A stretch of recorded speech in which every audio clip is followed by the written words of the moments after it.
Hey guys, welcome to the show. Today I have a very special guest, Dr. Thaddeus Williams. He's been on this podcast or show several times, and he wrote an article in World Magazine that caught my eye.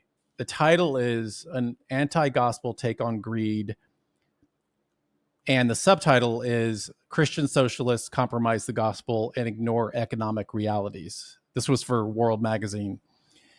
And if you don't remember Thaddeus Williams, he's written many books, including this best-selling book, Confronting Injustice Without Compromising Truth. I actually wrote a piece in this book, so I highly recommend this book. And he also is a professor at Talbot School of Theology at Biola University, my alma mater. And he has a new podcast called Shed and Beam, and it's about theology and apologetics. We'll put the link below, but please welcome Dr. Thaddeus Williams. Hey, it's a joy to be back with you for the third or fourth time. I can't remember how many times you've been on. Together. It's always good to see you. And so this article you wrote in World Magazine, An Anti-Gospel Take on Greed. I want to go through this because it caught my eye. Mostly because of what's going on kind of in New York with Mamdani and other things. But so you say that, and you talk about a recent study that says that 62% of Americans between 18 and 29 hold a favorable view of socialism, with 1/3 favoring full-blown communism. Scary. Yep. And this trend has made its way into the Christian subculture. Now, why do you think this trend is happening or has happened? Yeah, good question. This is definitely, if you're trying to keep your finger on the pulse, what's happening in the Christian world, what's happening with millennials and Gen Z, who are sort of the next generation of church leaders, you really do see a steep uptick in the statistics of folks gravitating towards AOC's, Alexandria Ocasio-Cortez, with her democratic socialism. Bernie Sanders has been beating that drum for a long time. And now, as you said, Mamdani, who's more likely than not going to win New York mayor. That's a big deal. And it had me scratching my head. And I think part of the answer, because I spend most of my career with millennials and now teaching at Biola University with Gen Z. And I don't want to give a false impression that they're all just running around waving hammer and sickle flags or anything like that. But I have noticed an uptick of socialism trending amongst younger folks and my beloved students. At Biola, I'd say we're talking like 3% of them. Yeah. It's not like some tidal wave or anything like that, but other universities out there, some brand of socialism tends to be all the rage. Here's from my anecdotal, admittedly limited experience. It seems like, and I actually document this in the book you helped me write, in Confronting Injustice Without Compromising Truth, how younger generations, there's a documented shift from boomers. Boomers, that's 79.2 million Americans born between 45 and 64. And then you have Gen X, that's 63.4 million born between 65 and 77. But when you get younger than that, sort of born 1978 and after, as Gen X sort of turns into the millennials and then Gen Z, here's what we find. The studies from the 80s show that young people went to college so they could make mountains of money. I want a garage full of Lamborghinis. I want a private jet. I want a personal Swedish masseuse named Helga. Like I want all the things, right? Greed is good, according to Gordon Gekko. Greed is good. Exactly. That very much defined the zeitgeist, the spirit of the age in the 80s. But here's the shift. That individualized quest for personal affluence has morphed in the millennial and Gen Z. It's morphed into a more collective vision, a quest for a better world for everyone. Among Gen Z, 77% feel businesses should make doing good a central part of their business. So 3 out of 4 think it's not just about making money. It's not just greed is good. Business should do good for the world, for the disenfranchised, for the oppressed. 76% are concerned about the human impact on the planet, and they believe they can operate as change agents. So, to answer your question, I think part of the reason we see this trending isn't just something, as Christian thinkers and podcasters and scholars to wag our finger at and just say, well, this is all bad. And so let's sound the alarm that the socialists are coming, the red armies are marching. But there needs to be a sense of something like Francis Schaeffer, who's one of my heroes. When he was doing his ministry, L'Abri, if folks out there aren't familiar with it, look up Francis Schaeffer, check out the L'Abri Fellowship. This dude had a massive impact shaping America and shaping American evangelicalism. And this was when the hippie generation was really at its zenith. And they were going into their churches with these serious questions. What about the poor? What about the environment? What about war? We care about, peace and love, man. And a lot of the churches in America kind of, lifted their nose at them and showed them the door. And Schaeffer was different. Words slowly got out that there's this sort of quirky Christian philosopher living at the base of the Swiss Alps, and he will give honest answers to your honest questions. And so L'Abri wasn't a ministry they planned so much as just happened organically and through the Spirit's leading, where a lot of these young folks whose churches were just instantly shaking the fist in their face, they were able to go and find biblical answers to those honest questions. And so that's what I would say is I see a lot of the young folks, instead of just smashing the hammer of theological truth on them, that's an important conversation, the theology behind economics and helping the poor and all that. But there also needs to be a welcoming of, hey, the fact that you care about the poor, that's really important. And the Bible has a lot to say about that. That's a whole lot better than the socialism that you've been picking up in the university classroom. Yeah, and you in the article you address arguments from a book called The Anti-Greed Gospel by Malcolm Foley. And I'm just going to quote a quote from his book. It says, Karl Marx, as an economist, was right about much, but Marx does not have a monopoly on socialism or on a communalist economy. The fact of the matter is that we see socialist and communalist economies in the scriptures. Yeah. Now, to talk about that.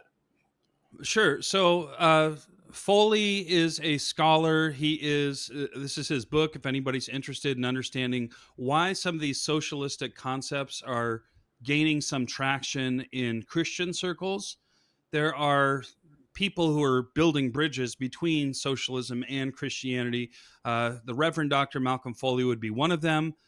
His official title is Special Advisor to the President for Equity and Campus Engagement at Baylor University.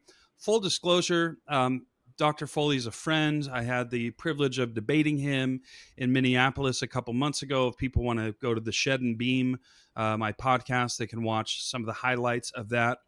But what Foley said in our live exchange, in our debate in Minneapolis, and what he said on several online platforms is that, Marx sort of gets a bad rap.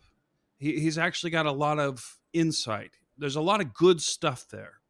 If you can just sort of get past the pejorative connotations of Karl Marx, the scare quotes we put around Marxism. And so him and a lot of folks in the progressive Christian movement, not saying he's identical to that movement, but a lot of these folks are baffled that anyone would get bent out of shape with an appeal to Karl Marx. And so that's especially true to your first question, why are generations gravitating towards this kind of ideology, is because there's something of, I'm trying to find a nice way to say it, but there's insensitivity, naivety about the baggage Karl Marx and words like communism and socialism hold for people who are still alive and kicking in the 21st century. You know, Mhm. I used to have a neighbor across the street, a guy named Mark, who was raised in Sevastopol in Ukraine. And his childhood, he remembers being raised under Marxist ideology, being raised under Soviet communism. And for him, when he now sees a clip of a Christian influencer saying, well, what's the big deal with Marxism?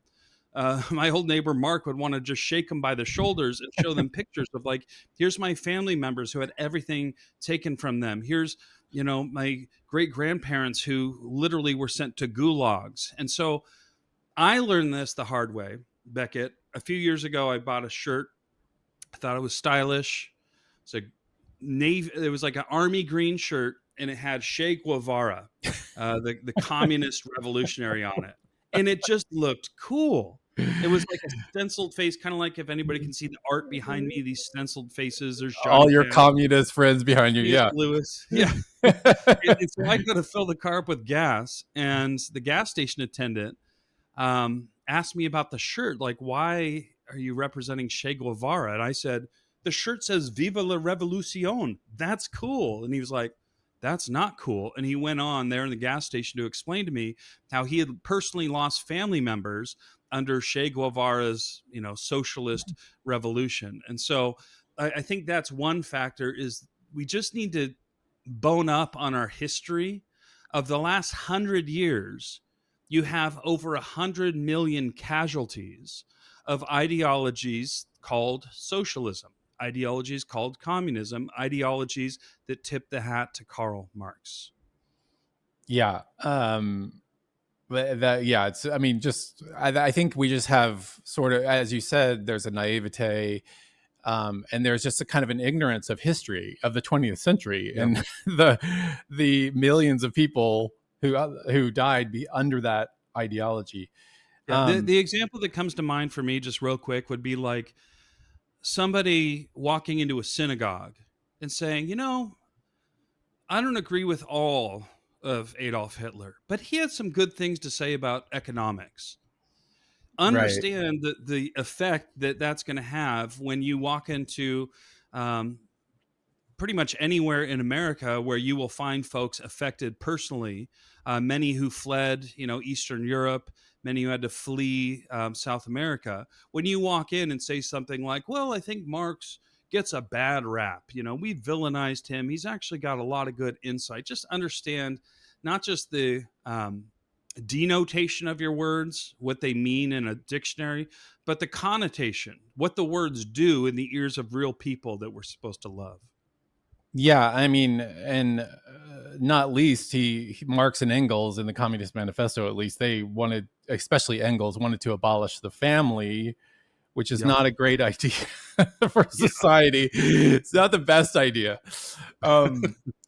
So you say that you talk about an implication of the gospel, and you say Foley bristles at the language of justice as, quote, an implication of the gospel. What do you mean by this? I didn't really fully understand this sentence, but what do you Sure. mean by that? Sure. So if folks want to check out the fuller debate, they'll get more of the context here. But this is what I find is a common thread, not only in interacting with the Reverend Dr. Malcolm Foley, but a lot of folks who would either identify as Christian socialist or sympathetic to that view. They don't have, to my experience, and I would love to be proven wrong, a fundamental theological distinction between law and gospel, which is an essential distinction to getting the good news right. What do I mean? When the rich young ruler comes to Jesus and asks essentially, what must I do to inherit eternal life? Jesus gives him law and says, look, sell everything you have and give it to the poor. He gives a command, and the young man walks away downtrodden and depressed because he realizes he can't measure up to the law. And so the way we present the good news biblically is, here's the law, here's God's expectations. And scripture is clear. The law is there, amongst other reasons, to show us just how drastically we fall short and just how intensely and desperately we need Jesus, the only one who can actually keep the 613 commands of the Old Testament. And so let me say it maybe a little more down to earth way here is, let's ask the question, is being faithful to your spouse essential to the Christian life? I mentioned this in the article. I would say yes. Is keeping the 10 commandments essential to the Christian life? Not taking stuff that isn't yours, is that an essential to Christian living? Yes. Is not murdering, is not envying? Yes, these are all essentials to living out the implications of the gospel, but none of those are the gospel. The good Right. news is not what Jesus did plus my fidelity to my spouse. The good news is not what Jesus did plus my not envying.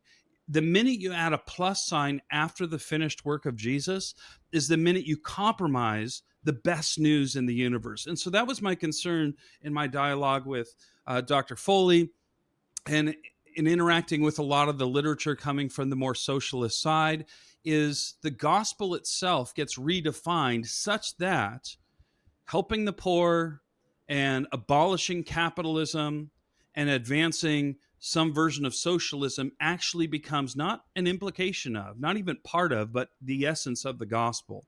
And that, my friends, is a different gospel.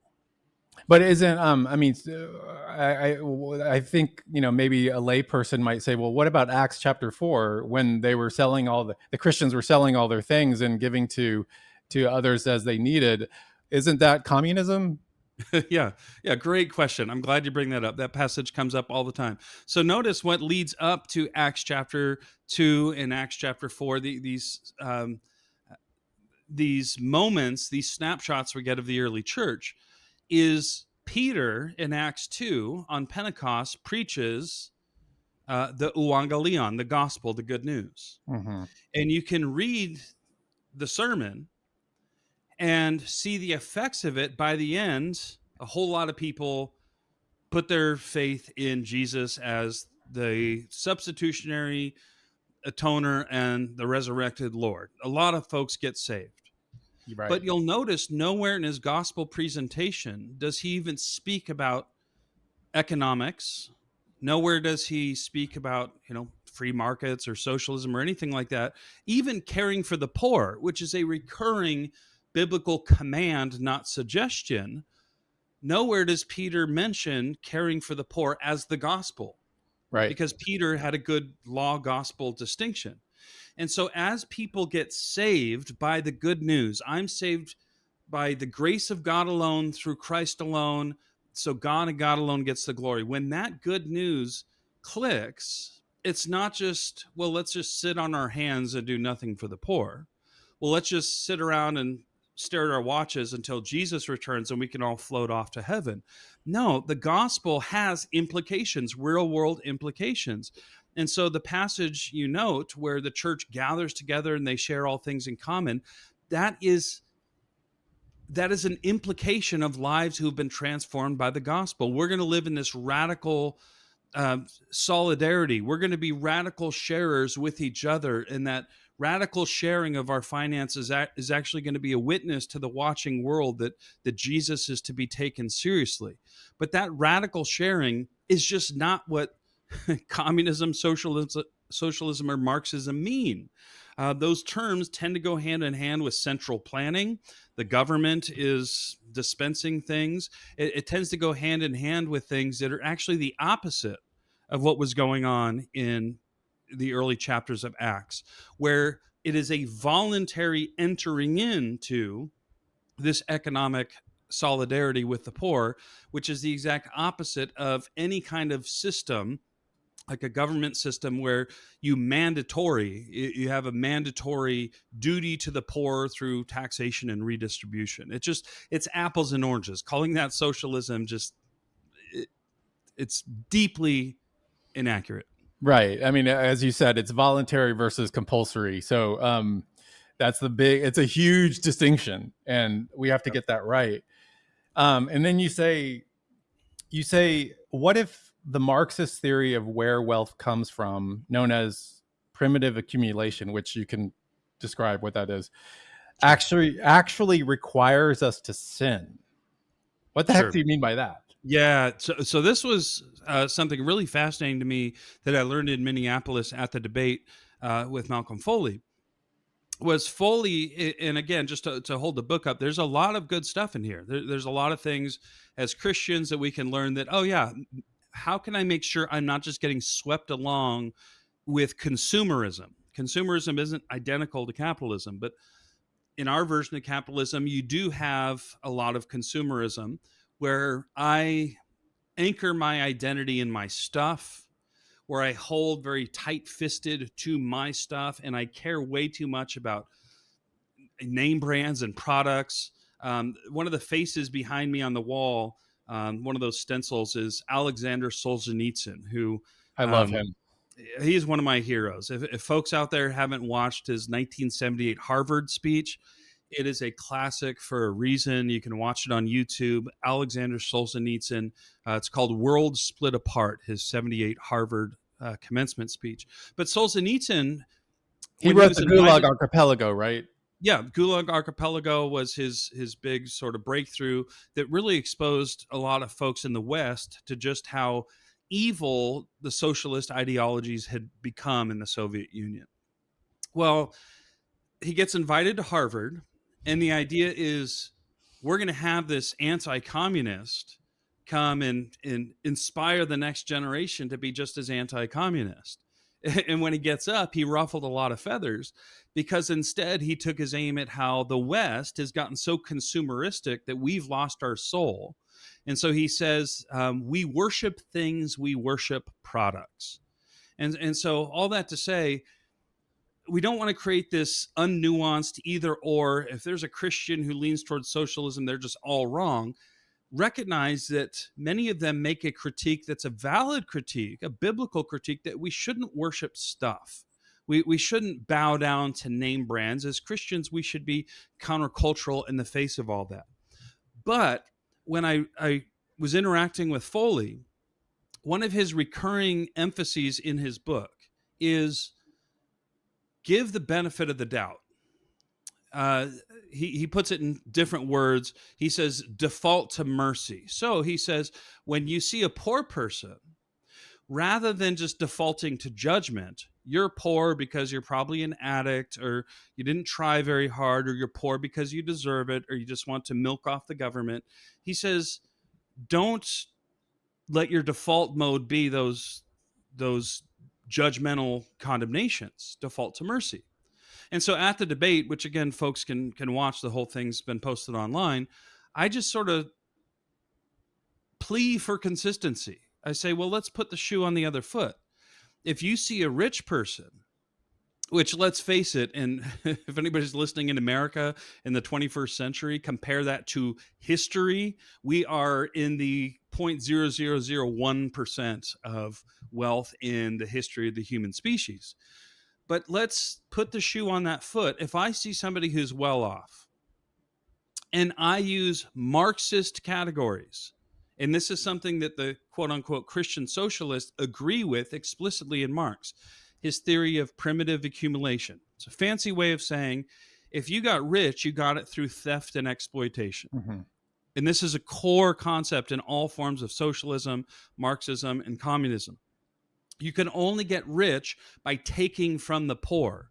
So if I see somebody with a nice car, I can only assume, if I bought into Marx's worldview, if I'm looking at things through his lenses, I can only assume I'm looking at a thief and I'm looking at an exploiter. And here's why it's a long answer to a short question, but why I think Marxism, some folks say it works on paper, but not in the real world. I say even on paper, it's sinful. Because not only is it premised itself on theft, that there's no private property. Not only does it intrinsically violate one of the 10 commandments, but it also violates the biblical ban on slander, the biblical ban on bearing false witness, the biblical ban of the second greatest commandment, that I need to love my neighbor as myself. Because now I'm going to automatically assume, based on Marxist presuppositions, that anybody who has money is automatically a thief or an exploiter. And that, my friends, is I said this in the debate, that's putting C4 at the foundations of the church. church unity is going to blast to smithereens. The more we buy into Marx's idea and his theory of how wealth is generated, the more we're just going to end up slandering each other, bearing false witness, and failing to love our neighbors. Yeah, and you're also engaging in, I think you mentioned this, like you're engaging in mind reading Yeah. or Claiming motive reading. I have Motive, X-ray like you're vision. pretending you know the person's motives. Yeah. And you may not know that this person who has, like Barnabas, this person who has all this wealth, they may be doing amazing stuff for the gospel and giving all that money, giving a ton of money away and helping so many, gospel programs. So Yep. you have, you're right. In that it is slander and bearing false witness, I think. So, and then you say that Foley repeats the Marxist assumption that free market capitalism is fundamentally based on exploitation. Quote, Karl Marx, as an economist, was right about much. Our current political economy was and is indeed built on the backs of the exploited. Such attempts to baptize Marx's economics as the Christian approach to economics fail to reckon with the hard facts. I think we already kind of covered that. Yeah, but I was quoting Foley there. Foley saying Marx had this right. This is how wealth is generated. But taking it just a step further, why Marx? The fundamental assumption, because you can real quickly get into the weeds with folks saying that's not real socialism, and you don't understand the nuances, and you just don't get it. But so it's it's a slippery term to define. It's sort of like trying to hammer Jello to the wall, just defining what is socialism, Marxism, communism. But something they all hold in common is that fundamental tenet that wealth is generated through exploiting the poor. The rich get richer by making the poor poorer. And this is where I just got to say, Marx was expecting this great revolution, that the proletariat would revolt against the bourgeoisie and all this stuff that just didn't pan out because his economic analysis was fundamentally false. It assumes, and this is what a lot of young folks who gravitate towards socialism, we need to think more seriously about economics, which as a church, as Christians in the 21st century, where do you hear economic theory in a biblical economic theory laid out? We need to do more of this because the Bible commands that we love the poor. And so most people assume money or wealth or income, it's like a baked pie. And so if I'm greedy and I want a bigger slice, then sorry, Becket, I got to take some of your pie. That's the only way I'm going to get more. And that fundamental Marxist presupposition that wealth is a baked pie is proven false literally millions of times every day. And what do I mean is, knowing we were doing this interview and knowing I needed some lighting so that I didn't look like a villain, a Bond villain hiding in the shadows. I went on, I'm looking right now into I think it was $7, this little LED light. I purchased that and I purchased it freely. There was no coercion involved. And there's a free exchange of goods there where I'm willing to pay the asked price, $7 or $8. I get what I need, and I'm actually helping pay somebody's salary and help build some small business out there. This is what there's a brilliant economist, Deirdre McCloskey, and McCloskey makes this point brilliantly in an article that we can link in the description. It's linked over at Shed and Beam. But McCloskey argues that economic exchange again, millions of these happen every day or happening right this second. People buying and selling in a free market. The pie grows. Right. The pie grows. When you go and you pick up a Starbucks, you are getting what you want. You're better off for the exchange, and the employee is better off for the exchange, or they wouldn't work there, and the company's better off for offering it to you at that price. And so that's what Marxists that I've engaged with over the years, they just fundamentally miss the point that free market capitalism is the only way the pie can grow. That's not the gospel. Free market capitalism is not the gospel. I want to be very clear. We're not confusing that with this is Jesus's economic theory, the only way to think about it. I'm just saying, from all the systems we've come up with, there's never been one that's lifted more people out of poverty. Yeah, you say over 1.2 billion people have risen out of abject poverty over the last quarter century, and places like Venezuela, Russia, and Marxist countries and communist countries like that, our poverty runs rampant. Yeah. Yeah, I mean, think about it this way, just some perspective here. In the last 5 minutes that I've been giving long-winded answers to your short questions, in 5 minutes, 475 people around the world have risen out of abject poverty. And so you and I, we sort of came of age in the 80s. And in the 80s, do you remember Live Aid happening Yeah. with, Freddie Mercury and Queen, and all these huge acts were focused on how do we end global poverty? And I remember, do you remember the comedian one? Oh Robin yeah. Williams, With a Whoopi bunch of Goldberg. comedians got together. It was like Yeah, it 80 was comic relief or something like comic that. relief. Yes, Mhm. exactly. Thank you. Um, and the whole goal was look at, and I remember growing up watching my Thundercats or He-Man cartoons or G.I. Joe or whatever. And in between episodes, you would see these commercials of, starving African children. And that poverty still exists in a lot of the world. And as Christians, we need to continue caring about that. Mhm. I say continue because there's a stereotype Christians don't give a rip about the poor, when statistically Christians in America, at least, are the leading demographic, giving their time, their resources, leaving their comfort zone to serve the poor.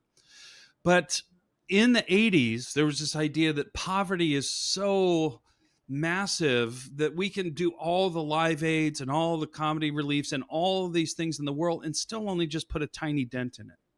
What nobody saw coming, and a atheist scholar, Steven Pinker, documents this really well, was that in the last 25 years, over 1 billion people have been lifted out of abject poverty. That's massive. Nobody saw that coming. And when the economists scratch their heads and try to figure out what's going on here, the consensus seems to be that China, India, Nigeria, some of these countries open themselves up to global free markets. Free market capitalism has lifted more people out of poverty in the last 25 years, at the very same time that countries that tend more and more socialist tend to sink people deeper and deeper into abject poverty. Like, I don't mention this in the article, but people are physically shorter in North Korea with socialist economic theory. They're physically shorter than folks in South Korea because their bodies are so malnutritioned. Mhm. Examples could be multiplied in Venezuela and all these places. And typically folks will say, well, okay, you're picking the worst examples. You're cherry picking.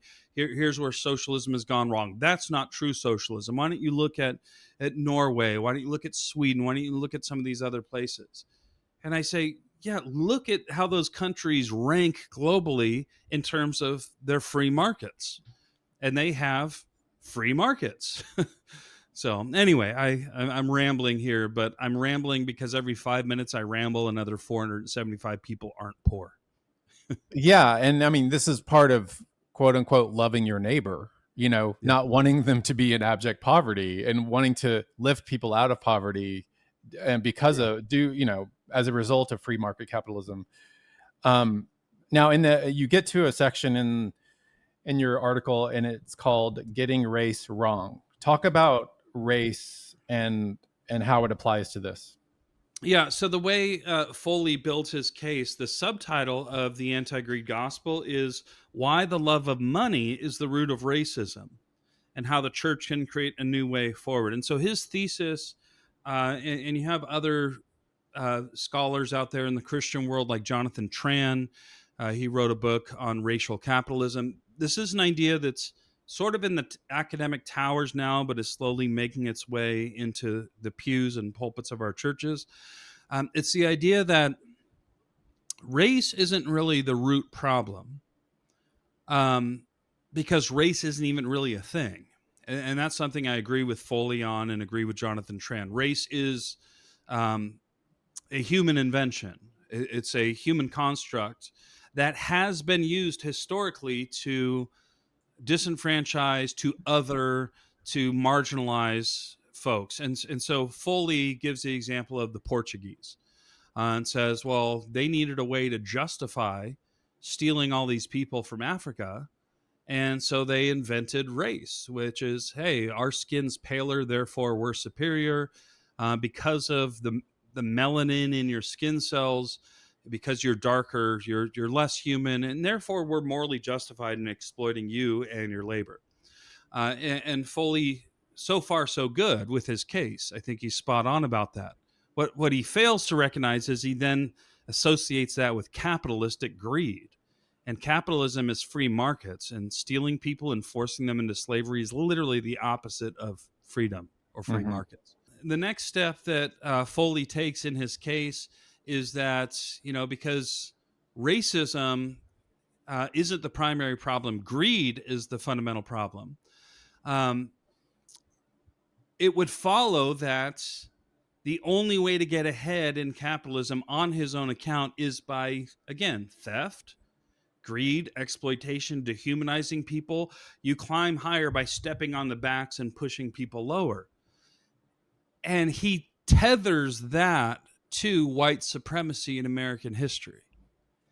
And here's where I got to ask a question. Has there been times in American history where race has been used by white people to exploit black people? Beyond question. Beyond question. Is that something the church should have had a louder voice speaking out against? Absolutely. Were there solid Christian thinkers and preachers preaching against that? Yes, but far too few. But when we get to the 21st century, watch the logical connections here. If Marx is right, that the wealthy get wealthy at the expense of the poor, then what happens when we look at the U.S. Census Bureau and find that white Americans aren't even in the top 10 of wealth by ancestry group or ethnic heritage in the United States? They aren't even in the top 10. Some studies will put them around 17th, some will say 15th, but they aren't even in the top 10. They are outpaced economically by Taiwanese and Lebanese and Indian and Chinese, and on the list goes. And so this is where the whole theory really just crumbles like a house of cards. If you only get richer by exploiting the poor, then my question that I raised in the debate with Malcolm Foley was, does that mean that white Americans aren't in the top 10 of being greedy and exploitative? All these other groups are just more wealthy because they're more greedy. All these other groups are wealthy because they're better thieves. All these groups are more wealthy because they're more exploitative. Again, Becket, you see how this circles back to the problem of Marxism requiring us to sin. Now we're required to draw these conclusions that, these people got their way that way. They got their wealth through theft. I think that's a big problem. And final thought on that is, in the debate with Malcolm Foley in Minneapolis, he responded to that question and he said, well, I'm not like St. Jerome, who said that all wealth comes through greed and exploitation and theft. I just say most wealth. And I thought about it like, so now are you saying all these other people groups, the Guyanese and Lebanese and Taiwanese and Chinese and Indian, they're not all the way more greedy. They're just mostly more greedy and mostly worse thieves than white Americans? Like, come on, as Christians, we got to be able to do a lot better than that. And what was his response to that? That was his response, was they're mostly, most greed comes, most wealth comes from greed. And I've seen in some other contexts, because then in the debate, the conversation sort of, Preston Sprinkle was moderating and it sort of shifted gears from there. But I've seen many cases where he did an interview with the New Evangelicals, with an interviewer named Tim Whitaker. And Tim Whitaker asked, why the aversion to communism? Why do people freak out about Karl Marx? Why have we painted horns and given a pitchfork to Karl Marx? And Foley's response to that was, I know why. It's because if you're in power and you're wealthy, Marxism is a revolutionary mindset. It's a revolutionary ideology. And so, of course, you have to be against Marx because you have to protect your power and your plunder. And it's like, this stuff is sub-Christian. Do you hear the slander in that? Do you hear the pretended X-ray vision? I know why you really oppose Marxism. It's not because maybe you were raised under it. It's not because maybe you've done some historical homework. Nope. It's because you are greedy and you're trying to protect your plunder. Like, we got to do better as Christians. Wow. Well, let's leave it there. Now, tell us, you have a new podcast called Shed and Beam. Tell us about that and where people can find it. Sure. Yeah. This is sort of a new project of mine. It's been in the works for a couple months now, but I encourage folks who enjoy your content. I pattern a lot of what I do. I'm learning from one of the masters. And so the Shed and Beam, I realized that in the interwebs, on social media, so much of that space is filled with voices that don't grasp how Jesus changes everything. And that we right now, I have a deep conviction that we are in a profound meaning crisis. I had lunch with an AI engineer not too long ago. And he told me, he said, Thad, if you think we're in a meaning crisis now, you just wait. In the next couple of years, as this AI technology permeates culture, we're going to be, spinning head over heels down an abyss of meaninglessness. And so that was part of my inspiration to start this podcast. It's called The Shed and Beam, from a famous C.S. Lewis essay called Meditations in a Tool Shed, where he walks into this dark shed and he's bumping into stuff, but he sees a little beam of light peeking out from over the door. And he looks along the beam and can see sort of dust particles, but then he steps into the beam and everything changes. He can see the trees through the hole in the wall, and he can see the sun, glimmering in the distance. And so Shed and Beam is the name of the podcast, as this sense of, look, we're sort of trapped in this dark tool shed, and people are bumping into each other looking for meaning. But there's a beam in the shed. That beam is Christ. And when you step into him, the whole wide world opens up. So folks can find that. Just look up my name, Thaddeus Williams, Shed and Beam. I think there's a link to the YouTube page. I've done about 5 episodes now, and they're coming out about weekly. I talk about how Jesus saved me from suicidal despair. I think you and I might have even talked about that on your show. How my family I didn't. I don't think I knew that conversation. Oh, well, go to the Shed and Beam. You can see the whole thing. Wow. Okay. Yeah, when I was didn't know 14 that. years old, Jesus saved me from a pit of suicidal despair. I think that was the last episode that dropped. What was the root of the despair? The utter meaninglessness of life in a godless universe. Vanity, all is vanity. Wow. It was 14. It was Ecclesiastes at age 14. I hated school. I had to grit my teeth to get through the day, and the thought of doing that for another week and another month and another semester, another year and another year, and then getting a job I'd probably hate and dying. Like, life just seemed like a raw deal. Wow. And ultimately, when I was at my worst, having to tell my parents to hide the guns, I knew where my dad kept a .22 and a shotgun. That night, I had to tell them to hide them and confide in them this secret despair. They just so happened to be going to a church service where Greg Laurie, a Calvary Chapel pastor, was preaching the gospel. And so, long story short, the Holy Spirit looked at my spiritually dead 14-year-old self, rubbed the defibrillators together, yelled clear, and jolted spiritual life into me. And so that meaning that I've really been running on for the last 30 years is really what's behind everything I do. Every book I write, the new podcast, Shed and Beam, interviews like this. I want my mission on planet Earth, and I'm sure you can relate to this, knowing your story and what Jesus pulled you out of, right? That existential crisis. What was it, in Stella McCartney's backyard or something? No, you're conflating Prince's backyard to Stella Drew McCartney's party. Barrymore's backyard and Yeah, Prince's Drew backyard. Barrymore. Yeah, there's a lot of backyards going on in my life. That's funny. But Yeah, we both had sort of an existential crisis. You were a very precocious 14-year-old. I mean, when I was 14, I was just looking to go to the next like fun party and club or whatever. And you're having like this existential crisis. It took me until like age 42 until I had that existential crisis. So good on you for that.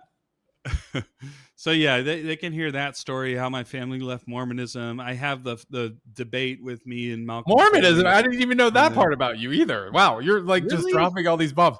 Yeah, I had no idea. Okay. Yeah. Amazing. Well, praise God. So your parents to be clear, I was like 5 years old when my family left Mormonism. I don't have a ton of vivid memories of it. But short version, sort of the trailer, is there was a woman who knew her theology and knew the difference between the biblical Jesus and the Jesus of Joseph Smith, and loved my parents enough to explain the difference. And then somehow in the middle of all those conversations, there was a miraculous healing that sort of sealed the deal. So, wow. Thaddeus Williams, thank you for coming on the show again. I appreciate it. It's always fun. Can't wait till next time, Becket.